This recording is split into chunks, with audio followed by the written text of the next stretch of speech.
गौरीपुत्र गणेश भगवान की जय। श्री लक्ष्मी नारायण भगवान की जय। तुलसी शालिग्राम भगवान की जय। कार्तिक शुक्ल पक्ष में पड़ने वाली एकादशी को देवउठनी, ग्यारस और प्रोधनी एकादशी तथा देवोत्थान एकादशी नामों से जानते हैं। इस दिन श्री हरि विष्णु निद्रा से जागते हैं।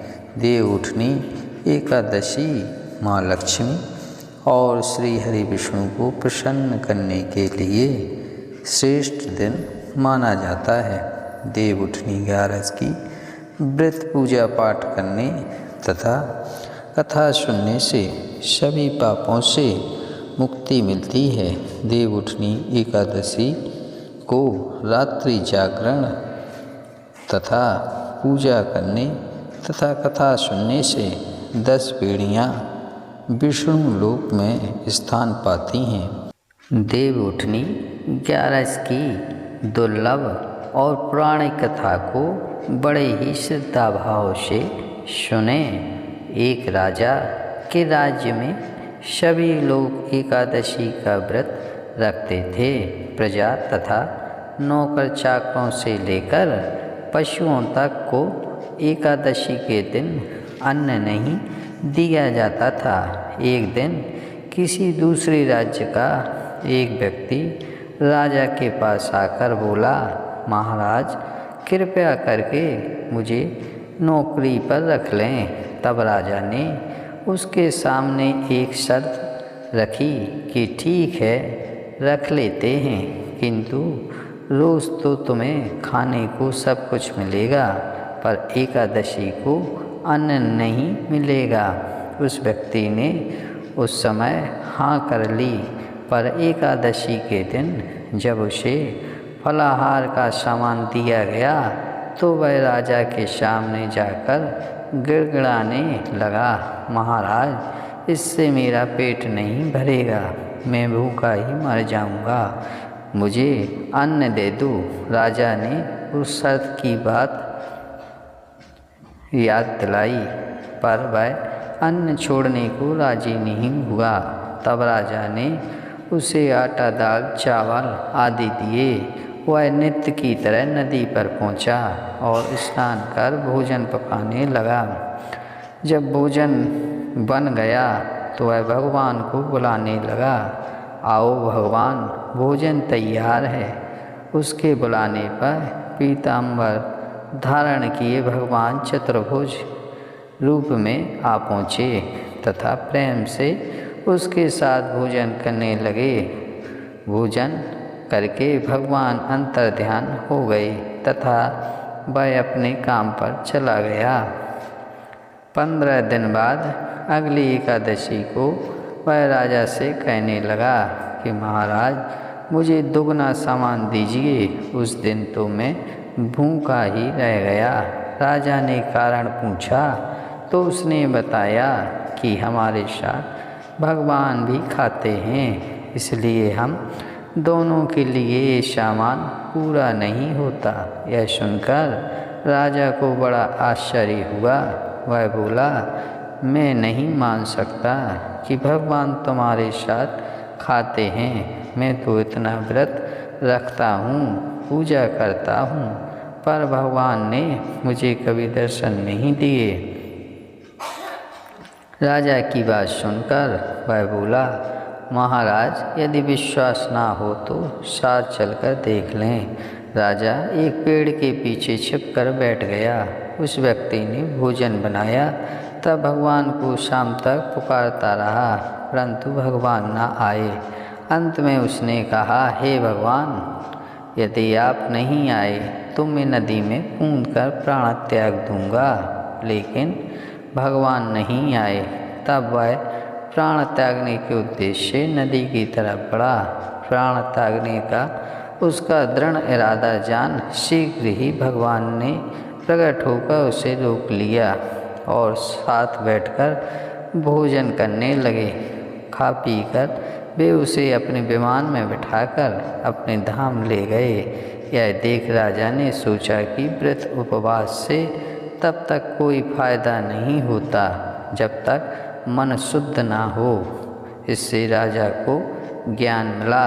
वह भी मन से व्रत उपास करने लगा और अंत में स्वर्ग को प्राप्त हुआ। अब दूसरी कथा को सुनिए।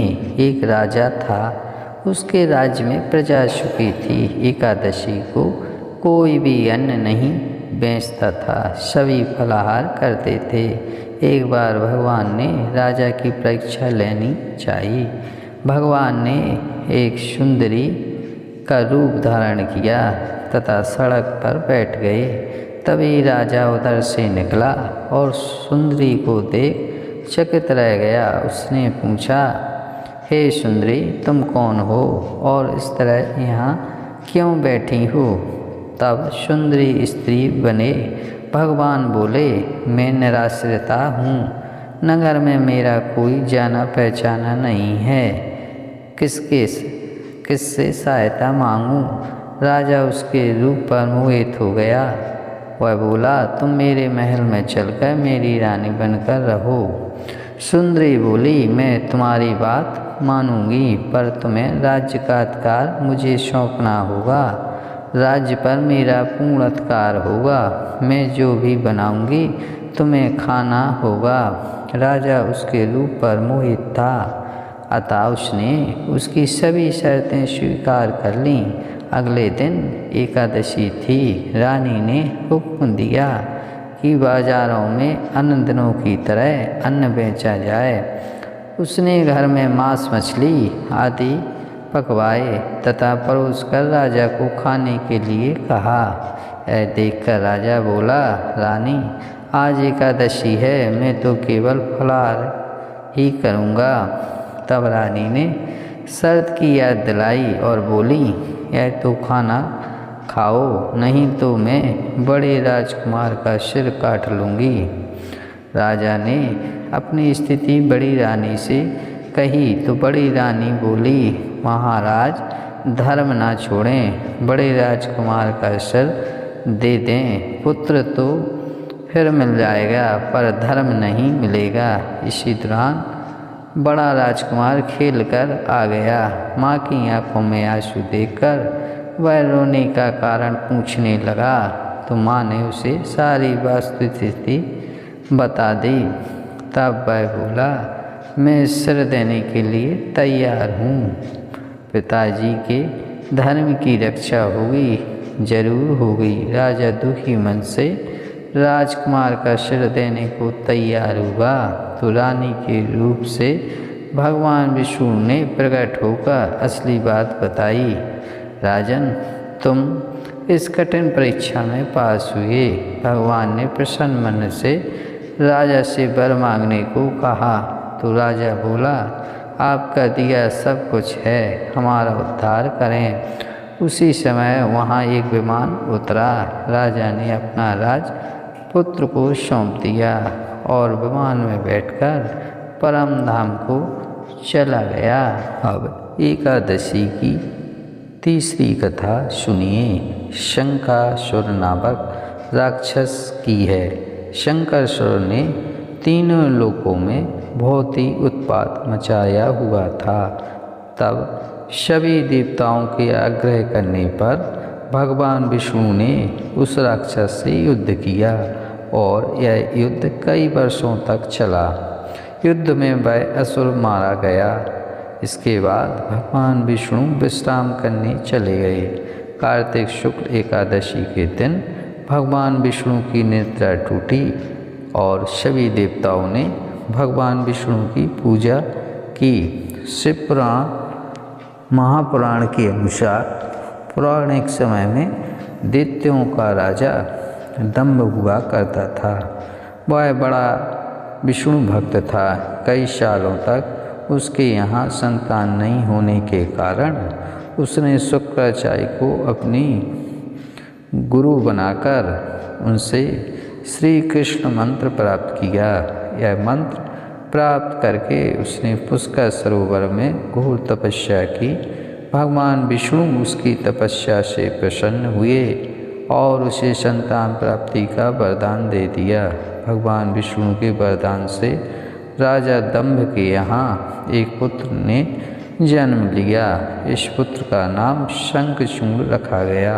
बड़ा होकर शंखचूड़ ने ब्रह्मा जी को प्रसन्न करने के लिए पुष्कर में घोर तपस्या की। उसकी तपस्या से प्रसन्न होकर ब्रह्मा जी ने उसे वरदान मांगने को कहा। तब शंखचूड़ ने वरदान मांगा कि वह हमेशा अजर अमर रहे, वह कोई भी देवता उसे नहीं मार पाए। ब्रह्मा जी ने उसे यह वरदान दे दिया और कहा कि वह बद्री बन जाकर धर्मध्वज की पुत्री तुलसी को तपस्या कर रही हैं, उससे विवाह कर ले। शंखचूड़ ने वैसा ही किया और तुलसी के साथ विवाह के बाद सुखपूर्वक रहने लगा। उसने अपनी बल से देवताओं, असुरों, दानवों, राक्षसों, किन्नरों, मनुष्यों तथा त्रिलोकी के सभी प्राणियों पर विजय प्राप्त कर ली। वह भगवान श्री कृष्ण का परम भक्त था। शंखचूड़ के अत्याचारों से सभी देवता परेशान होकर ब्रह्मा जी के पास गए और ब्रह्मा जी उन्हें भगवान विष्णु के पास ले गए। भगवान विष्णु ने कहा, शंखचूड़ की मृत्यु भगवान शिव के त्रिशूल से ही होगी, अतः आप उनके पास जाएं। भगवान शिव ने चित्ररथ नामक गढ़ को अपना दूत बनाकर शंखचूड़ के पास भेजा। चित्ररथ ने शंखचूड़ को समझाया कि वह देवताओं को उनका राज लौटा दे, परंतु शंखचूड़ ने मना कर दिया और कहा कि वह महेश्वर से युद्ध करना चाहता है। भगवान शिव को जब यह बात पता चली तो वे युद्ध के लिए अपनी सेना लेकर निकल पड़े। इस तरह देवता और दानवों में घमासान युद्ध हुआ, परंतु ब्रह्मा जी के वरदान के कारण शंखचूड़ को देवता नहीं हरा पाए। भगवान शिव ने शंखचूड़ का वध करने के लिए जैसे ही अपना त्रिशूल उठाया, तभी आकाशवाणी हुई कि जब तक शंखचूड़ के हाथ में श्रीहरि का कवच है और इसकी पत्नी का सतीत्व अखंडित है, तब तक इसका वध असंभव है। आकाशवाणी सुनकर भगवान विष्णु वृद्ध ब्राह्मण का रूप धारण कर शंखचूड़ के पास गए और उससे श्रीहरि कवच दान में मांग लिया। शंखचूड़ ने वह कवच बिना किसी संकोच के दान कर दिया। इसके बाद भगवान विष्णु शंखचूड़ का रूप बनाकर तुलसी के पास गए। शंखचूड़ रूपी भगवान विष्णु ने तुलसी के महल के द्वार पर जाकर अपनी विजय होने की सूचना दी। यह सुनकर तुलसी बहुत प्रसन्न हुई और पति रूप में आए भगवान का पूजन किया व रमण किया। ऐसा करते ही तुलसी का सतीत्व खंडित हो गया और भगवान शिव ने युद्ध में अपने त्रिशूल से शंखचूड़ का वध कर दिया। तब तुलसी को पता चला कि वे उनके पति नहीं हैं, बल्कि वे तो भगवान विष्णु हैं। क्रोध में आकर तुलसी ने कहा कि आपने छलपूर्वक मेरा धर्म भ्रष्ट किया है और मेरे पति को मार डाला, अतः मैं आपको श्राप देती हूँ कि आप पाषाण होकर धरती पर रहें। तब भगवान विष्णु ने कहा, देवी तुम मेरे लिए भारतवर्ष में रहकर बहुत दिनों तक तपस्या कर चुकी हो। तुम्हारा यह शरीर नदी रूप में बदलकर गंडकी नामक नदी के रूप में प्रसिद्ध होगा। तुम पुष्पों में श्रेष्ठ तुलसी का वृक्ष बन जाओगी और सदा मेरे साथ रहोगी। तुम्हारे श्राप को शत करने के लिए मैं पाषाण शालिग्राम बनकर रहूँगा।